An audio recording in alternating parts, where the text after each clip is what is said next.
Tonight, two women are speaking out about what they say was a cult operating for more than a decade here in Minnesota. Yeah, quite a story. And the women say the cult's leaders sexually abused them for years, even asking their parents' permission. Here's Tom Lydon now of the Fox 9 investigators. Let me tell you what this story is not about. It is not about God or religion. Not really. It is about the corruption of faith. To his followers, Victor Barnard is a spiritual leader, but the Pine County Sheriff calls him a pedophile, plain and simple. And the ones who finally had the courage to come forward may have been his youngest victims. God bless you. Welcome. Theirs was a world without shadow or doubt. Their only horizon, the rural roads around Pine County. They called themselves the River Road Fellowship. Please welcome Victor with God's Word. And the man who led them, Victor Barnard, would tolerate no doubt. There's one God that saved us. For as he would often tell them, his word was the word of God. Where was Victor's place? Straight back there, hard to see through the pines. It's right on the lake. Only the youngest of them, Jess Schweiss, would say otherwise, forsaking everything and everyone she ever knew. I was born into this life. I had no choice, and nobody asked me if I wanted to live secluded from the world or not live with my mom and dad. That's just how it was. Because she says that is how Victor Barnard wanted it. My young impressions of him was he was a scary person because he yelled a lot and I was afraid of him. Her parents met Victor Barnard in Ohio 30 years ago when he was one of the leaders of a religious group called Way International.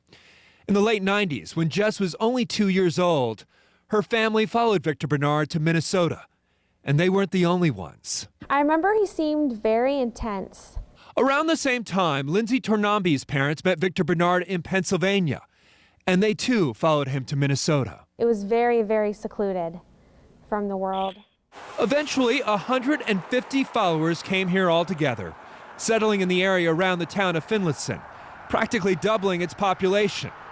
They lived scattered about in homes, trailers, and farms, all within 5 miles of an old resort they bought, now a Salvation Army camp, that they had rechristened Shepherd's Camp. It was more than a name, it was a metaphor. He described himself as a shepherd. Victor Barnard would even dress the part. He told us that he was ordained by God. He was Christ in the flesh. He was sent to shepherd God's people. From all accounts, life in the River Road Fellowship was incredibly insular. Members didn't socialize with outsiders. The children were homeschooled. Visitors weren't allowed. They made their own clothes, grew much of their own food, set up small businesses like a pottery shop to finance the church. But while some members lived in trailers, Victor Barnard drove an Escalade and taught his own unique brand of scripture, which no one questioned. Because your adversary, the devil, as a roaring lion, walketh about seeking whom he may devour. Victor had been doing teachings about Ruth, the book of Ruth, and how she left her earthly family. He said that in the Bible, all the firstborn children were supposed to be sacrificed to God, and he listed off 10 girls' names, mine included. He would call them the Maidens. They would leave their parents and their homes to live with Victor at Shepherd's Camp. Jess was only 12, Lindsay 13. They were guitarists in the church band and the youngest of the 10 girls.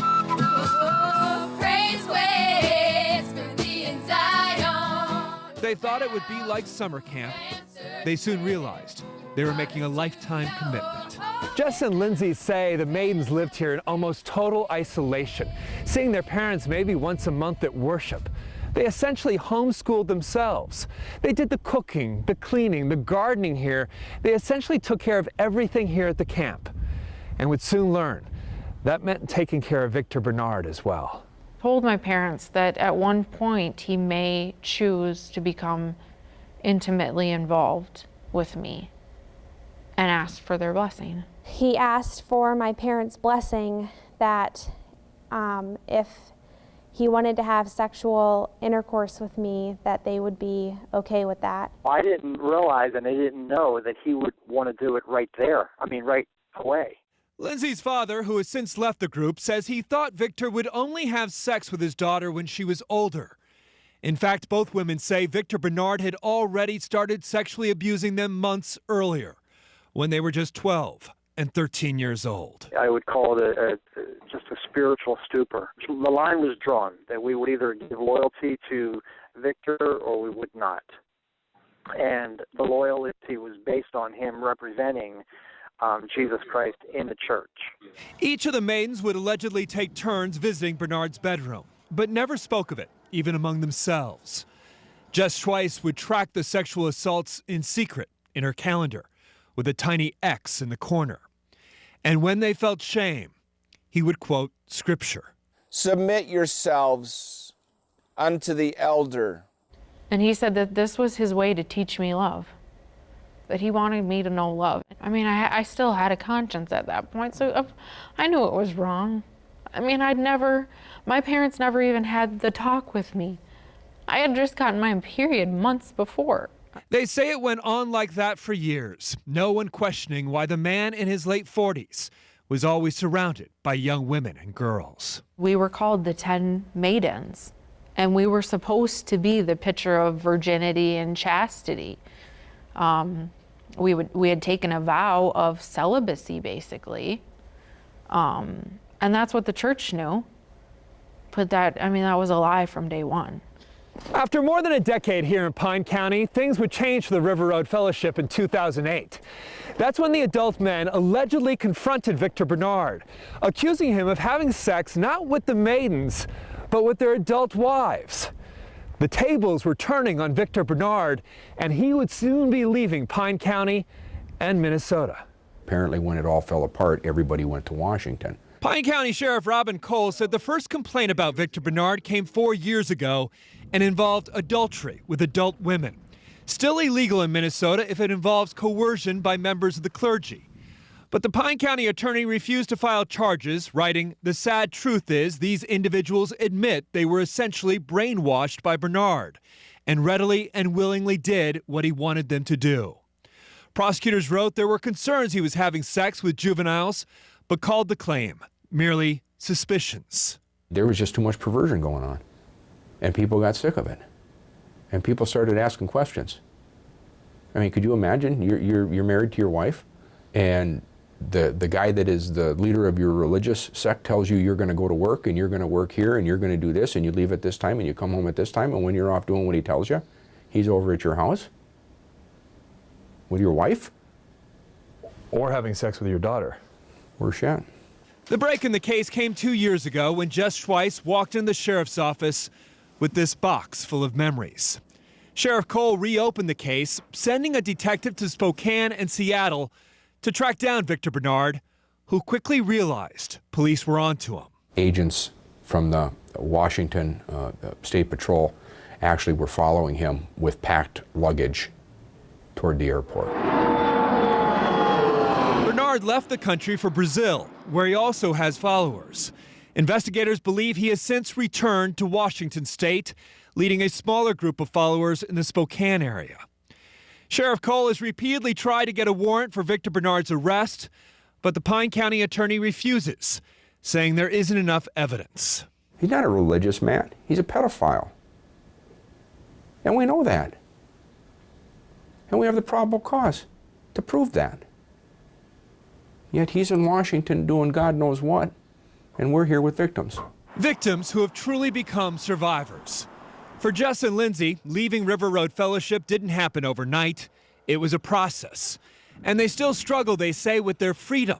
No one telling them what to do, where to go, or what to wear. Lindsay has since relocated to Washington, D.C., but her mother and 2 younger sisters are still with Victor Barnard. The last words we ever spoke to each other, I was going over some specific incidents of how Victor had abused me in Minnesota, and she said, "Well, I know a lot of mistakes were made there, but I still believe Victor is an apostle and I'm going to follow him." When I said to my parents,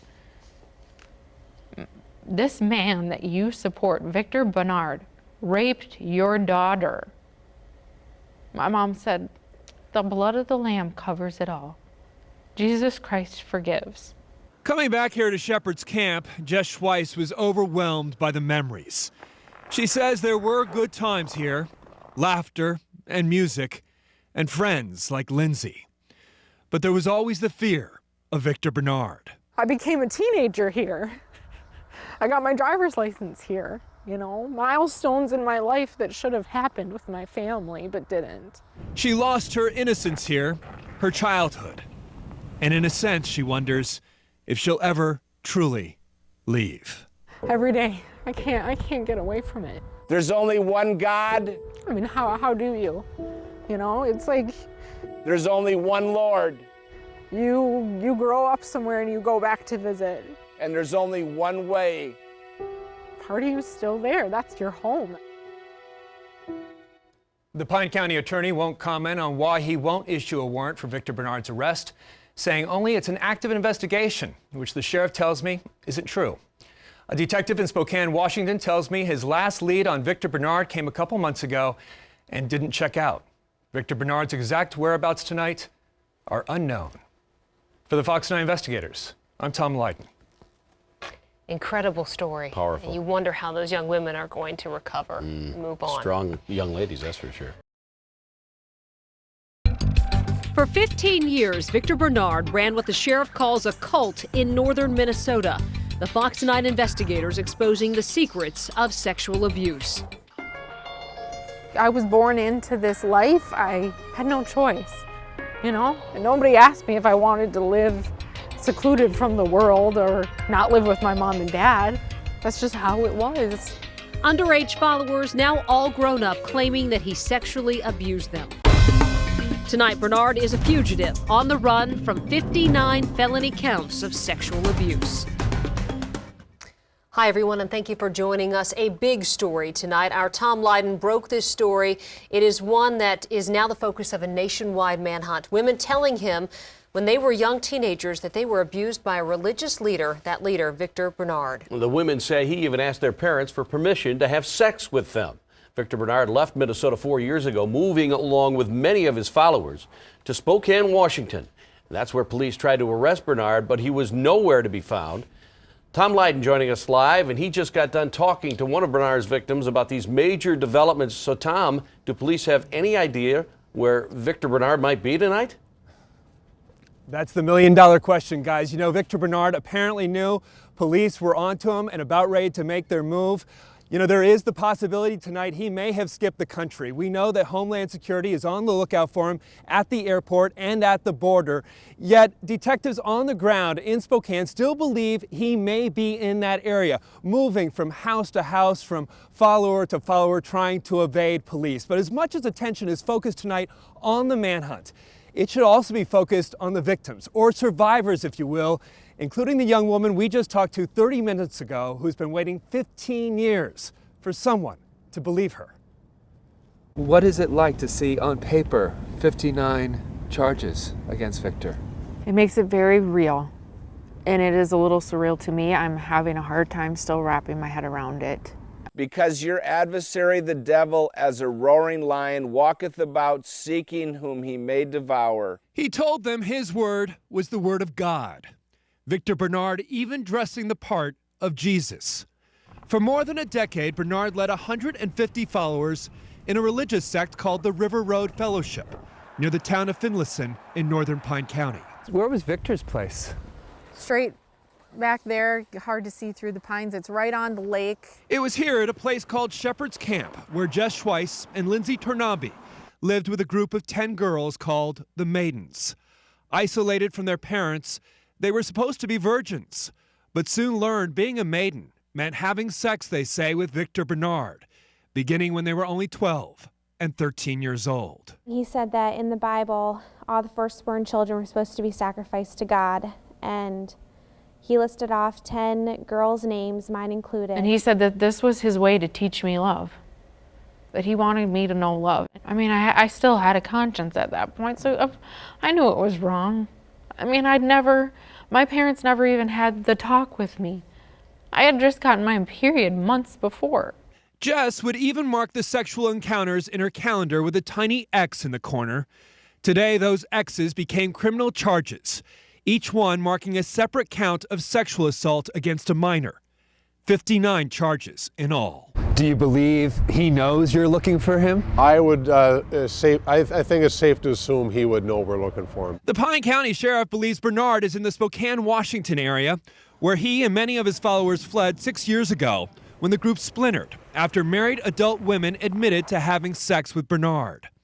Jess and Lindsay brought their story of underage abuse to police 2 years ago, but the case stalled until the Fox 9 investigators detailed the allegations. He isolated them, and through spiritual coercion and intimidation, he was able to perform these acts with these girls. Sounds like you're describing brainwashing.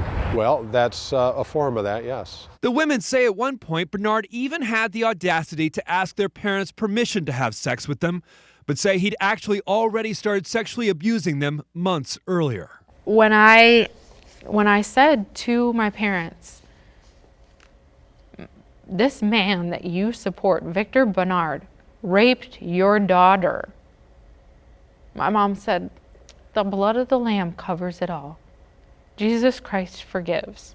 Tonight, with Victor Barnard on the run, Jess Schweiss knows there's a very real possibility the case against him may one day go to trial, and her own parents, still with the group, may be testifying against her. I don't look at them as my parents anymore, because they're not the parents that I wanted or needed. So my parents, the people that I grew up with as a child, they don't exist anymore. Detectives tell me Victor Barnard's followers in Spokane, Washington have not been very cooperative. They go to the door, they ask if Victor Barnard has been there, and they say no, he hasn't, yet they know he has. Some of them even denying there is such a thing as the River Road Fellowship. They hope that now changes, now that these 59 charges are out, that they feel safe, some of the members, to come forward. But you know, something Jess Schweiss told me and just reminded me of is really stuck with me, and that is from a very young age, from the time these girls were 12 and 13, Victor was paranoid the authorities would talk to them and always told them if anyone stops them, police or anyone else, social workers, and asks about Victor Barnard, to say this: Victor has always treated me with love and kindness. It became a mantra that they repeated over and over again, and that may be some of what Spokane authorities are finding right now. Guys? Boy, Tom, it's hard to hear Jess talk about her parents like that. Do we know how many followers there might be out there in Spokane, and have they been able to track Victor Barnard through financial or property records? You know, both very good questions. You know, followers, it's hard to get a number. We've been doing our own investigation. It appears that there are at least 50, and one of the things they do is they set up many small businesses that they work. The Maidens, in fact, have a house cleaning business that they still operate, and all of that goes towards supporting the River Road Fellowship. And you mentioned the financial transactions and whether there's a way to kind of trace Victor Barnard financially. Guess what? None of these businesses are ever in Victor Barnard's name. It's always been that way. There is never a paper trail connecting any of these businesses back to Victor Barnard. He always has a layer of lieutenants protecting him. The beginning of a new chapter in this. Thank you, Tom. Well, since the Fox 9 investigators broke the story of a cult in Pine County, it's turned into a national manhunt for the group's leader, Victor Barnard. And through it all, viewers have been asking one simple question, more than any other really: what creates a man like that? And why would so many people want to follow someone like that? No better to ask than our own Tom Lydon, who broke this story. Tom, you've been digging into his past. Tell us about this guy, and he does have some connection to this area. Oh, right? absolutely. I mean, he's really a hometown guy. He grew up in South Minneapolis. In fact, actually not too far from my neighborhood, just off Lake Street. But to even begin to understand Victor Barnard, you have to know who he followed. When he was just 19, he met a charismatic religious leader who had tens of thousands of followers in 35 countries. But even those who knew Victor Barnard way back then tell us something happened along the way, and Barnard went rogue with the Bible. How exactly does one become the leader of a cult? Someone brazen enough to dress like Jesus, charismatic enough to convince parents he should have sex with their young daughters. He made it clear that he talked to God on a regular basis. You'd never guess that back in 1979 when Victor Barnard graduated from the prestigious Breck School. Friends from that time tell us he was a party animal and were surprised when they heard he'd found God. That was the following year in Ohio, where he met the man who would become his mentor, Dr. Victor Barnard, the founder of a religious sect called the Way International. What was Victor Barnard like personally? I mean, was he very charismatic? And I just knew him as a kind of a mellow, kind of a nice guy. Carl Collar was in Barnard's theology classes and wrote a book on the Way International called The Cult That Snapped. Not a huge personality, not a leader of his peers. I have heard from women who say, I remember him being pretty good with the ladies. Somebody who had a seductive personality with women and who used it. Collar and other former members of Way International say there was a culture of adultery in the group at the time. Wehrweil was accused of brainwashing and having sex with female followers. So was his successor, Craig Martindale. Hundreds left the group in the late 80s, and Victor Barnard was one of them. Networking with other former Way members like Jess Schweiss's parents, who followed Barnard to Rush City when she was only 6 years old. At first, I thought he was a very scary person. Barnard's own biography, obtained by the Fox 9 investigators, details sermons he gave around the Twin Cities. In the early 90s, his theology becoming more radical. There were pilgrimages to Gooseberry Falls, which he considered sacred ground. And in 1996, the River Road Fellowship christened Shepherd's Camp in northern Pine County. He had 150 followers by then, taking the firstborn daughters as his so-called maidens. I mean, his group seems like it was far more isolated than most Way communities and far more closely controlled. His former followers say Barnard may have learned some techniques in the Way International, but took them to a new level in River Road, finding words in the Bible here and there to justify his own carnal appetites. Victor, he would say at times, age doesn't matter. You know, it doesn't matter that I'm in my 40s and you're a teenager. To the pure, all is pure, he would actually tell them.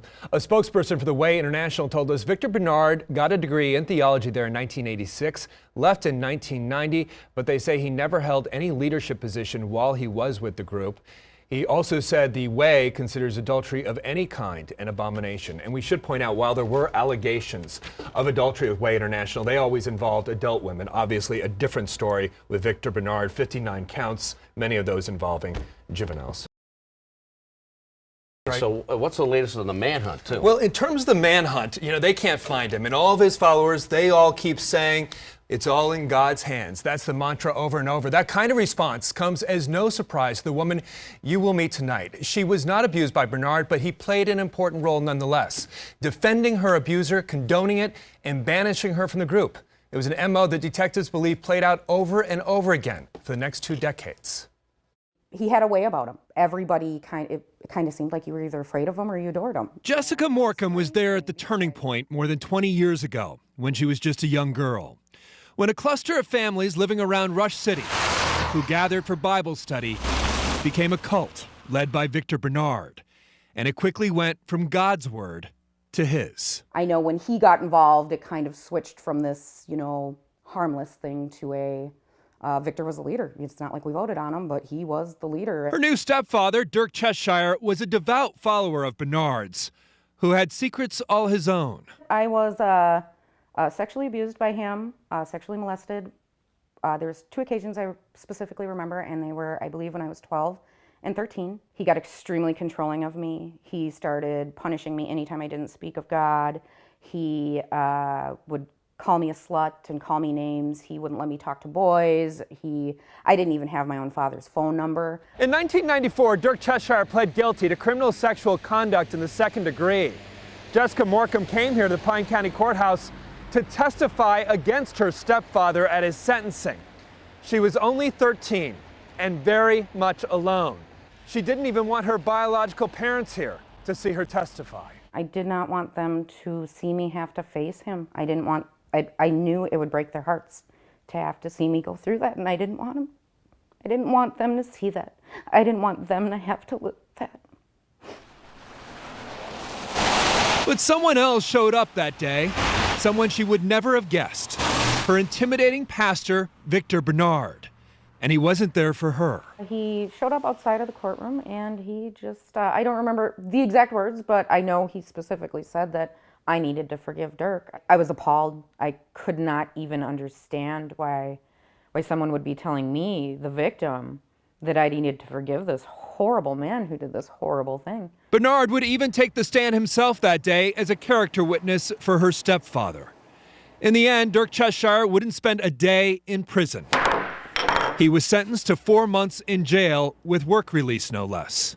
And when he got out, Barnard made sure he was still invited to worship. But Jessica and her mother were now treated as outcasts. Barnard even telling her mother, Jessica had to go. Basically told my mom she needed to get rid of me, and she decided not to get rid of me, and we left. The Fox 9 investigators have learned of at least 3 other cases where Barnard allegedly told parents to give up their own children for adoption. Former followers say Barnard saw himself as the shepherd of his flock and believed his job was to cull the herd. And I knew one way or the other there was going to be more victims. Whether it was a family torn apart or whatever it was, I knew that it was going to happen. And all these years later, it's Barnard that she's most angry with, even more than her own abusive stepfather. What Dirk did wasn't right, and I hate the man, no doubt about it, but Victor has hurt far more people, far more people. Jessica's stepfather left the group many years ago, and he's no longer living in Minnesota, and from what we can tell, he has never reoffended. But about 6 years after Cheshire was convicted, prosecutors say Barnard began sexually abusing his teenage maidens. Kelsey, Jeff? The road to finding cult leader Victor Barnard is not going to be an easy one to navigate, but because of a Fox 9 investigation, there are hundreds of new tips for investigators to sort out. Yeah, Tom Lydon here now. And Tom, it was your story that led to charges that Barnard had been taking advantage of girls in this religious sect. And so do investigators think they can find this guy? You know, it's certainly not for lack of trying. You got the FBI involved in this, Homeland Security, now the U.S. Marshals. But now that Victor Barnard is charged by warrant, investigators don't have to worry about the statute of limitations running out on this case. That was actually just a year away. The difficult part now, according to investigators, is convincing his followers the man they believe is the voice of God is really just a sex offender. What's your best guess of where Victor Barnard is right now? Well, I can tell you this, he's not in our jail. That's the one place I know that he's not, and that's the one place I want him, is in our jail. The blunt-talking sheriff says the trail to cult leader Victor Barnard hasn't gone cold, but it's hardly red hot either. More than 200 tips have come in, those tips literally all over the map. We've gotten tips placing him literally in about 2/3 of the states in our country. And it's possible Victor Barnard is no longer in the country. He has faithful followers in Brazil as well as Canada. A 52-count warrant charges Barnard with criminal sexual conduct with 2 girls, 12 and 13, who were in a group called the Maidens, given up by their parents to serve the cult leader. The case going nowhere until the girls, now adults, told their story to the Fox 9 investigators. And he said that this was his way to teach me love, that he wanted me to know love. Barnard fled Finlayson, Minnesota 5 years ago when he was accused of having sex with the married wives in the group. The 100 or so who followed him to Washington State have remained loyal. I would be shocked if some of his followers did not know where he is. Someone knows where he is. He didn't fall off the face of the earth. And Victor Barnard may have plenty of money to stay on the run, too. The church sold their old shepherd's camp here to the Salvation Army for $3.5 million. And his former followers say Victor Barnard was smart about one thing. He never put anything in his own name. The money trail inevitably leads back to Barnard's top lieutenants in the River Road Fellowship, many still devoted to him, most refusing to cooperate with investigators. There are only a few followers left in and around Finlayson, and investigators believe Barnard is unlikely to come back to Minnesota. The sheriff now believes the best leads may actually come from amateur cyber sleuths. Get on the computer, see what you can turn up. If you turn up something interesting, give us a call. It's pretty hard not to leave something on the internet. And he might not be on there, but somebody he knows might be. I asked the sheriff today if any of Victor Barnard's followers could be charged with obstruction of justice or an accomplice after the fact. He said none of those here in Minnesota, but those in Washington could be if they are caught helping Barnard. Likewise, there is no solid evidence any of his followers actually knew about the sexual abuse of minors. At this point, the sheriff tells me they all have some level of plausible deniability. Guys, back to you. All right.